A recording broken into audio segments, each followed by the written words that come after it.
power of breath.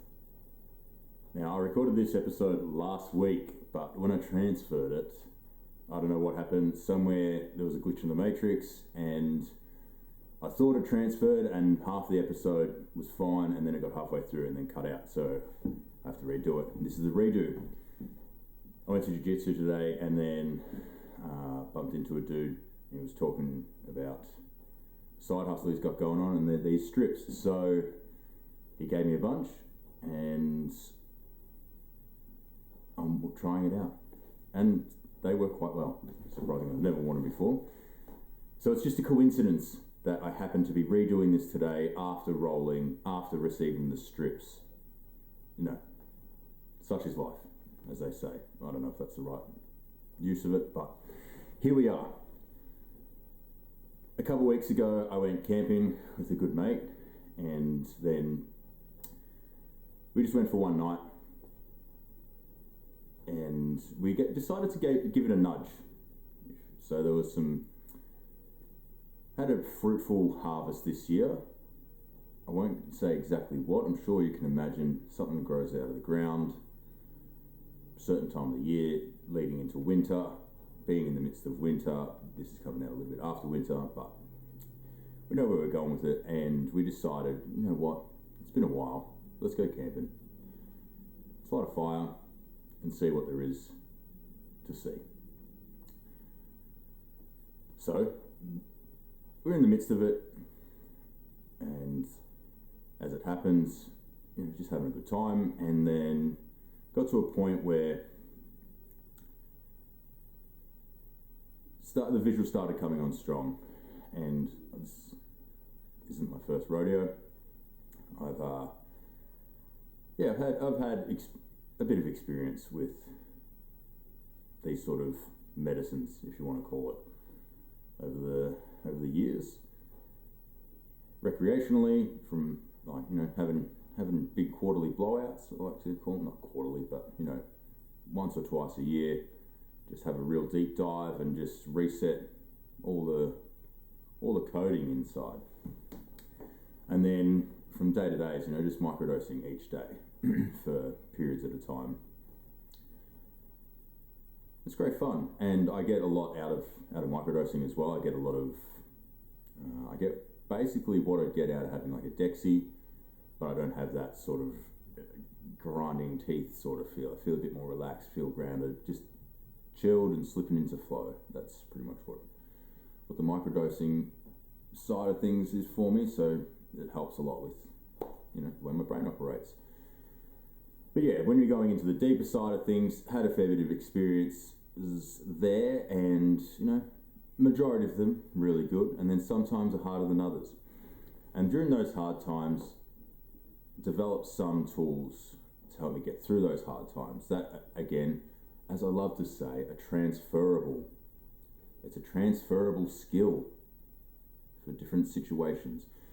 But this in particular is when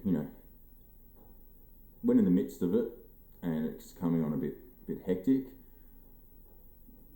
you immediately feel like you're like, oh, this is getting too much. I want to pull out. I don't want to deal with this right now.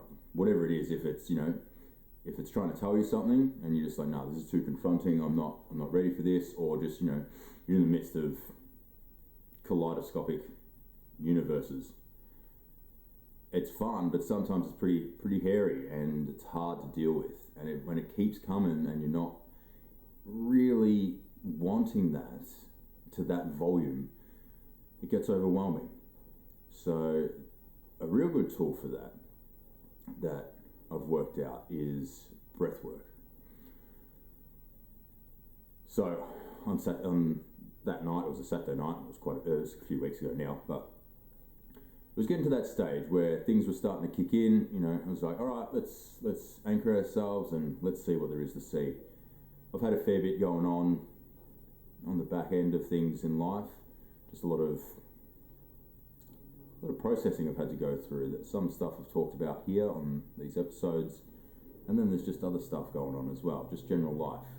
And life's really good, but again, there's a lot to deal with, and a lot of things just going on, and there's uncertainty in the mix of that, and then there's a lot of happiness, and then there's a bit of stress as well. and then there's just general life, you know, it's all mixed in together, swirling around. So I was like, cool, this would be a great opportunity to address these things and get some clarity and get some insight into what's next, what's coming. So once anchored and then everything started coming on, I'll try and explain the visuals as best as I can so you can get an idea of what was happening. I was sitting there, and then all these green blocks just started appearing in front of me. Really, like massive, almost almost green stones just sort of piling in front of me, and then just felt like they had infinite weight. Like I couldn't push them, I couldn't do anything with them. They were just, coming down and moving around. But at the same time, they had almost like liquid, like they were dissolving and morphing and like bleeding through like tiny cracks and reforming. And it was fun for a bit. I was just like, yeah, this is pretty cool. And then it got to a stage where my daughter's hand reached up to grab mine. I was like, okay, I'll grab her hand.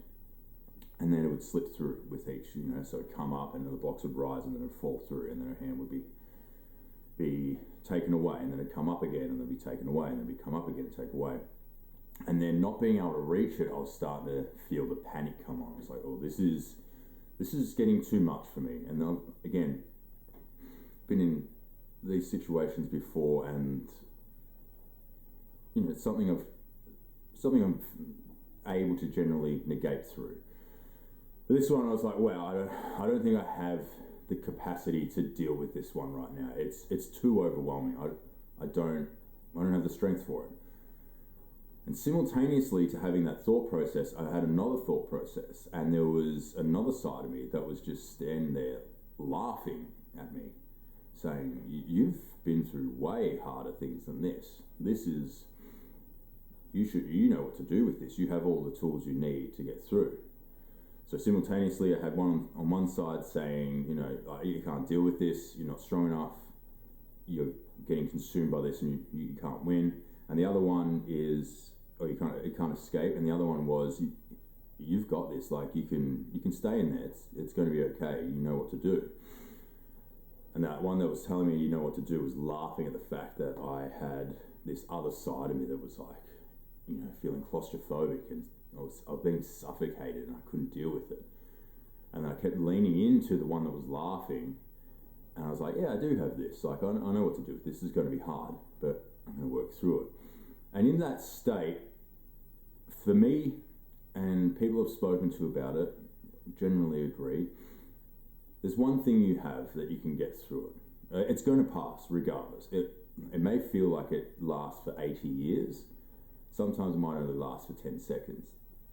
The time itself can feel very, very skewed. But in the midst of that, the one thing that gets you through is breath. That's all you have. You're like, right, I'm here, I'm breathing. That's all this is. That's all I have is my breath. So then I start centering myself with slowing my breath down, taking deep breaths in, and then out. And then I just repeat that process over and over until I gain control and I center myself. And then it gets to a point where all these green blocks, they start dissolving faster and faster and creating a bit of a passage for me. And the passage wasn't light, but there was it was opening up, and then there was a pathway through there. I was like, okay, this is fine. We breathe through it. And every breath I'd take in and exhale, the pathway would open up and I'd get further and further down. So it was I was breathing my way through this big block maze that was just collapsing and trying to crush me.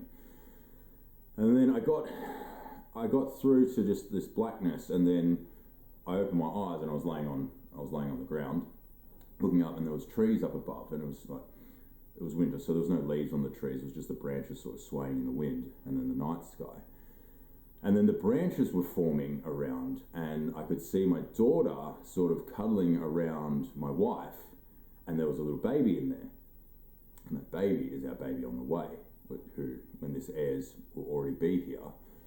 But they were there, and then that was me centering myself and breathing through it and not fighting life around it, led me down this pathway to then get out of this hairy situation, and then I could see them moving through these branches, just resting in space, and just there was just infinite warmth there that I worked through this hardship to get there. So what I'm getting at is, in those situations where it's really, really tough, I have my breath. I center myself, and then I just focus on my breath work. If I have to close my eyes and just take a few minutes to breathe, I'm gonna find myself again. It's going to be okay. It's going to change the state that I'm in. And then how this works when it's related to photography is when I come up, there's a lot of things happening in my life as well, and I try to make it all work.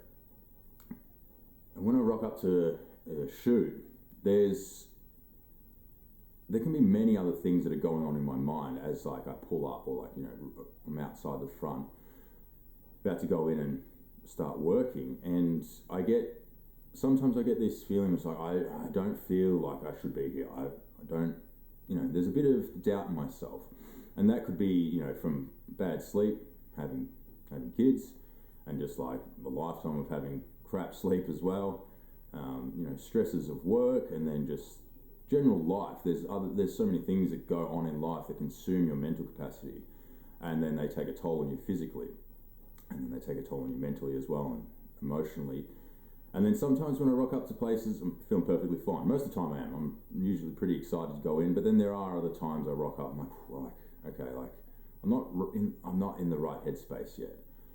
And I'm not going to go in there being in this not in the right headspace. I'm not going to give them my best me and give them the results that they're after if I'm not in a good headspace. So what I do is I just take however much time I need. Usually it's only a couple minutes, maybe not even that, and I'll just slow my breath down and again recenter myself. And then by doing that, I change the state that I'm in. It's like, well, whatever's going on in my mind isn't the focus right now. The focus is my breath. And I breathe in and out, and I just repeat that process. I generally hold it a lot longer. I'll inhale for a bit longer and hold, and then exhale slowly. But I'll go through that breath work, and then that resets me to then allow me to focus on where I needed to divert my energy and attention. And then when I go in, I'm able to give them socially my best me. So they're like, having Sam around in here is fun, and it doesn't feel intrusive, even though I'm a loud person and pretty large.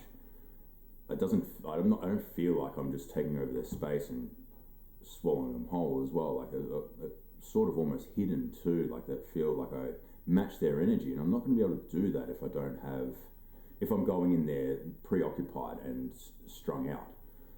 So having that reset and using that breath work allows me to give them a better me, where I'm able to adapt to the surrounding and just chill out, and then therefore I'm going to get better results as well, because I'm not stressed while I'm shooting. I'm able to focus in on what I need to do, and there's zero distraction.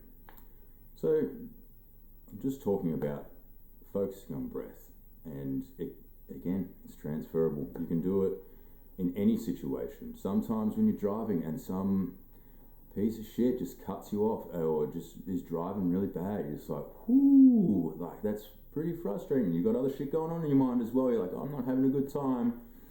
You're in the car. Can't go anywhere any faster. Just take a quick breath. Well, not even a quick breath. Take a slow breath. Just take a breath and you'll feel better. So, and that's it. You just got to breathe. Thanks for today, fellas. Like and subscribe.